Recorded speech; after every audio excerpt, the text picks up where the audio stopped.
સીતારામ બધાને. ટકલું મહારાજ ચા બનાવે છે.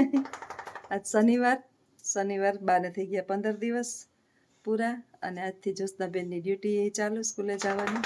યુનિફોર્મ ધારણ કરી લીધો. અહીંયા ચાપલી છે ને ખખડ બખડ કરે છે.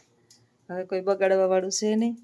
અહીંયા આ દિવાલ છે ને આખી, એમાં ભેજ આવે છે મારે, આખી દિવાલમાં. હજી તો ગયા વર્ષે રિનોવેશન કરાવ્યું, આખી દિવાલમાં ઉપર નીચે બધે ભેજ આવે છે. અહીંયા ઓમમાં ભગવતી રોતા રોતા ચાલુ છે. આખી રાત આજ રોયા, મને હુવા નથી દીધી.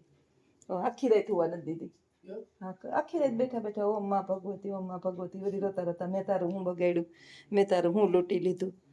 અહીંયાનું ખખડ પપડ ચાલુ છે. તૈયાર થઈ ગયા યુનિફોર્મ પહેરીને. ઓમમાં ભગવતી બેહો લ્યો. ચા બને પછી નાસ્તો કરી લઈએ. રોટલી કરી લીધી. ઓમમાં ભગવતી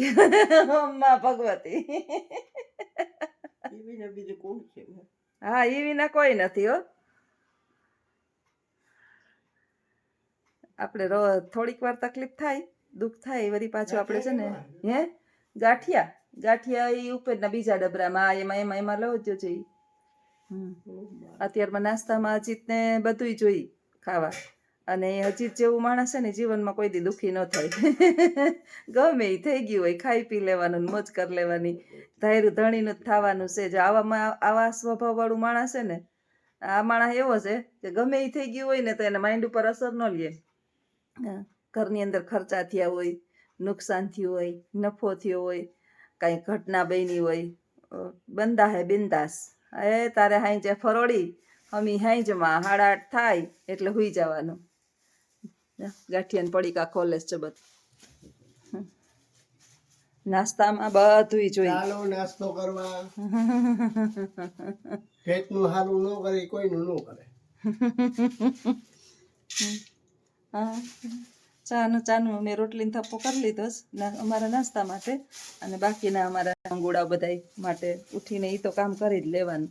બધા કહેતા જ્યોત્સનાબેન હવે વહેલા ના ઉઠતા હોય તો હવે તો બા કે વયા ગયા, બાને તમારે હવે ક્યાં કંઈ કામ છે. તો બા તો મેં બિચારા કંઈ મને એટલું બધું નહોતા નડતા, પણ આપણે આપણું કાંઈક કર્મ થોડુંક તો આપણે કરવાનું ને આપણા માટે. પછી બાની જેમ જે દી હાથ પગ ન હાલે આપણા, તો એ અફસોસ જ કરવાનો કે જ્યાં હાથ પગ હાલતા હતા ત્યાં કંઈ થયું નહીં, અને ન દાન પૂન થયું કે ન કાંઈ આપણાથી સારું કરમ થયું. અટાણે હાથ પગ હાલે, લોટ બંધાય, ઊભી હગીએ, રોટલી થઈ શકે. ગાય કૂતરાવની એમાંથી ગાયની રોટલી કાઢવાની છે. પેલા ગાયની રોટલી 2 કાઢવાની છે, ભૂલી ગઈ છે, યાદ આવ્યું. ગાય કૂતરાવથી ટાઢી રોટલી તો હા બસ ગરમ મૂકી દો. ટાઢી રોટલી તો હાઈની 7-8 પડી હોય. એ કૂતરાવને પછી છે ને બીજા 4-5 કૂતરા છે, ગલુડિયા પેટમાં છે, તો એને પછી થોડો ગોળ નાખી ચૂરમું કરી, અને હજી પછી એ મને મૂકીને આવે ને એટલે દઈ દઈએ.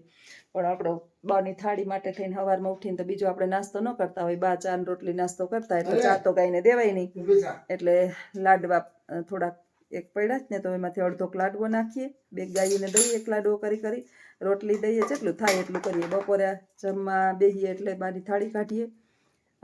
હવા મહિનો લૂગી તો આપણે ભાદરવો મહિનો છે ત્યાં સુધી તો અમે હરા ધાલે છે. આમાં તો હું માનતી તો નથી, પણ એ બાને આપણે પશુ પક્ષીને ચણ ને આન તેને નાખીએ તો થાય. કાલે અમારે ચણ નહોતું નખાણું, તો બીજા એક બેન છે એ અજીતને દેવા એવા કાચમ કાલ નાખી આવ્યા હતા ને ચણ. મેં કીધું આજે આપણે નથી નાખવું, આ 2-3 કિલા જેટલું ચણ છે, તે પછી બધું નકામું પક્ષી બગાડે, કોઈ ન દે ને ત્યાં આપણે આપણું નાખી દેવાનું. મજામાં તમે મજામાં? તાખું યુટ્યુબ ફેમિલી મજામાં. ચા ઠારો. હમણાં છે ને આ થોડાક દિવસનું, મહિના દિવસનું કામ પેન્ડિંગ થયું છે, એટલે બપોરે નવરી નથી થતી, હાંજે નવરી નથી થતી, મોડી. અને આપણે મારા બાનું વાત કરતી હતી તો મારા બા બિચારા આપણે કહીએ ઘૂંટડો નહોતું તરતો, બરાબર છે, પણ રાઈતે હુઈ જવાય, નહીતર પછી બધા કંઈક માનસિકની આન તેન ગોળી નથી, બધું વ્યવસ્થિત છે બધું, પણ એનો સ્વભાવ આજથી નથી, પહેલેથી જ એવો છે.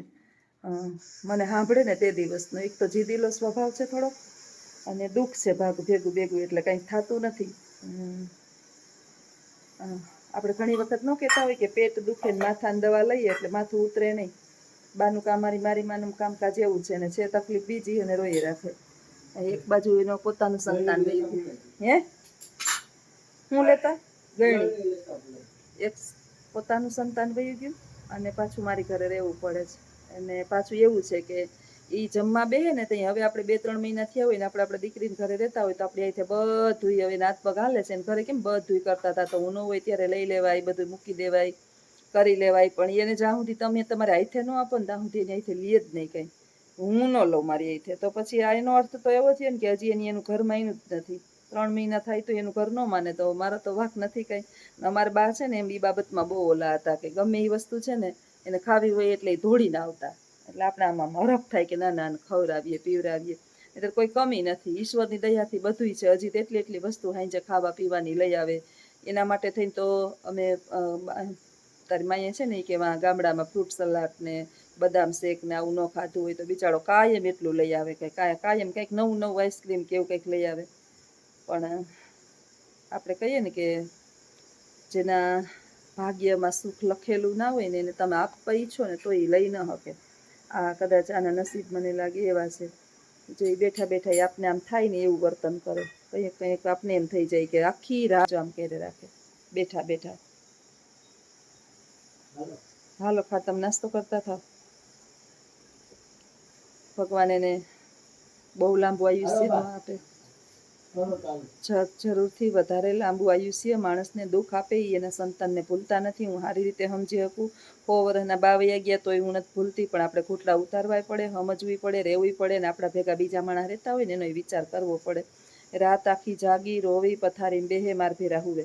આમ બે માં દીકરી ઉપર સેટીએ વૈયા જાય ઉપરના રૂમમાં. તો પછી બેઠા બેઠા આખી રાત રોયે રાખે. તો આપણી પાસે કોઈ બાળક બેઠું બેઠું રોતું હોય તો આપણે નીંદર આવે. આજે 2.5 મહિના થયા. 2.5 મહિના થયા નોનસ્ટોપ એક ને એક પ્રોસેસ. પછી હું સમજાવું કે આમ ન કરાય ને આમ ન કરાય ને પણ એના ઘૂંટડા હવે એ તો એ સમજે. હું કહું છું કે આ ઉંમરે થોડીક તકલીફ વધારે થાય. દીકરીને ઘરે રહેવું પડતું હોય એટલે વધારે તકલીફ થાય. નકર દીકરા પોતે જ કહે છે કે મારા દીકરાથી વિશેષ માર જમાય છે. પણ દીકરો એનો ભૂલાતો નથી. એ મારો માં કેનારો વયો ગયો એટલે મને પછી કંઈ ખીચ ચડે કે આમ તૈનતા મર્યુંસ માં કહેવા વાર્યું. હવે તારે કોની જરૂર છે? વયો ગયો તો વયો ગયો. ગમે એટલું કરે પછી ક્યારેક મારે ખીજાવવી પડે. એ જગતની અંદર ગમે એટલા તમે ધમ પછાડા કરો, ગમે એટલું કરો ને જે માણસ વયું ગયું. હું મને જેટલી બાની એ લાગણી હતી ને આ વિશ્વની અંદર મને નથી લાગતું ખાહુ વહુને કોઈને એટલી લાગણી હોય. પણ હવે ગયું એ તો ગયું. આપણે એને મોક્ષ એને શાંતિથી એને જીવવા દેવું જોઈએ. ભાદરવો મહિનો હાલે, પિતૃનો મહિનો છે. અત્યારે એને તકલીફ કોઈ ના પડે એની શાંતિ માટેની આપણે પ્રાર્થના કરવી જોઈએ.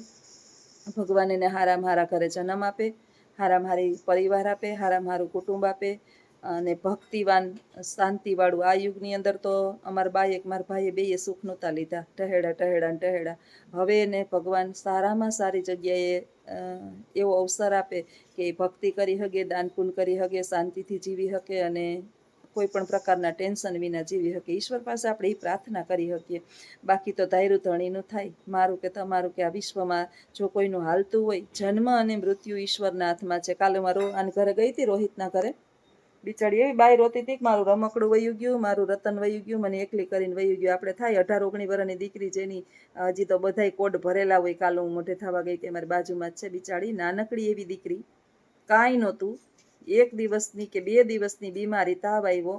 અચાનક જ મગજની અંદર એણે એમ કીધું ગાંઠ લોહી જામી ગયું.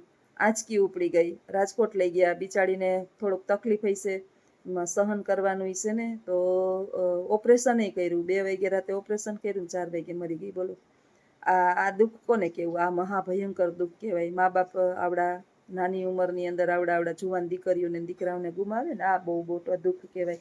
છતાંય જીવવું પડશે. પાછળ 2 નાના દીકરા છે. મોટી દીકરી હતી સૌથી મોટી દીકરી, પછી 2 દીકરા છે ને એના માટે જીવવું પડશે. પરિવાર માટે જીવવું પડશે. હજી તેના સાસુ ગુજરી ગયા. અશોકની હારે ગુજરી ગયા હતા ને ગુણીબેન. 2 મહિના કે 2.5 મહિના જેવું ભાઈની મારી હારે ગુજરી ગયા હતા. હું આ હતી ને અહીંયા થયું હતું ત્યારે મારે નહોતું જવાનું એને ઘરે. વિચારો કે કેવી આ વિડંબના ઈશ્વરના હાથમાં છે. આ ઈશ્વર થોડો બાનાધારી થાય. કોઈ પણને મારે ને નાસ્તો કરવા માંડે મારી રાહ જોવે છે. ખાવા માંડો આવું હમણાં. વિડંબના ઈશ્વર આપે આ બધી. અને એ સુખ ને દુઃખ બે પ્રસાદ છે. એ પ્રસાદને આપણે સુખ આપીએ ને એને આપણે હોંશે દીકરો જન્મે કે દીકરી જન્મે ત્યારે આપણે હરખાઈએ. જાય એટલે આપણે રોઈએ. પણ આ તો સ્વાભાવિક છે ને વાસ્તવિકતા છે. આ નરું સત્ય છે અને આ જ વસ્તુ શાશ્વત છે. કે આ થઈને જ રહેવાનું છે, એક દિવસ આજે નહીં તો કાલે થઈને જ રહેવાનું છે ને. એ આપણો સ્વીકાર પ્રેમથી કરીએ કે નફરતથી કરીએ, કરવાનો તો છે જ. ગમે આપણે જો ગમે એનું કોકનું મૃત્યુ પામ્યું હોય ને ત્યાં આપણે દુઃખ ઓછું થાય. આપણા ઘરનું ગયું હોય ને ત્યારે વધારે દુઃખ થાય, લાગણીના ભાવના સંબંધ હોય. નાસ્તો કરી લીધો? તો એને કરી લીધો. મારો ચા ઠરે જ. હાલો બધાય નાસ્તો કરવા. જો અમારે નાસ્તાનું હોય ને એટલે અથાણું, એકમાં ચા, ગાંઠિયા. આ બાજુ અમારે બાની કમી વર્તાય છે. બા હવે ફોટામાં ગોઠવાઈ ગયા છે. રવિવાર કાલ છે તો દક્ષિણ દિશાની અંદર તમે કીધું એમ એક કોઈ કહે છે કે કમાડ હોય ને એની નીચે રખાય. કાલે હવે મારે ફાઇનલી બ્રાહ્મણને પૂછી જ લેવું છે કે મારા બાનો ને બાપુજીનો ફોટો ક્યાં રાખવો. અમારે ખાસ બ્રાહ્મણ છે ને એને પૂછીને પછી હવે કાલે એનું ઉદ્ઘાટન કરવું છે. ભાદરવો મહિનો છે તો સરસ મજાના નવા ચંદન સુખડના હાર લઈ આવવા છે. નવરાત્રી આવે છે એટલે મંદિરને બધું હવે સાફ કરવું પડશે. આવું બધું ધીમે ધીમે હાલશે. તો આવજો મિત્રો. સીતારામ બધાયને. જાજા કરીને સીતારામ. મારા અને બાના જય શ્રી કૃષ્ણ. આવજો.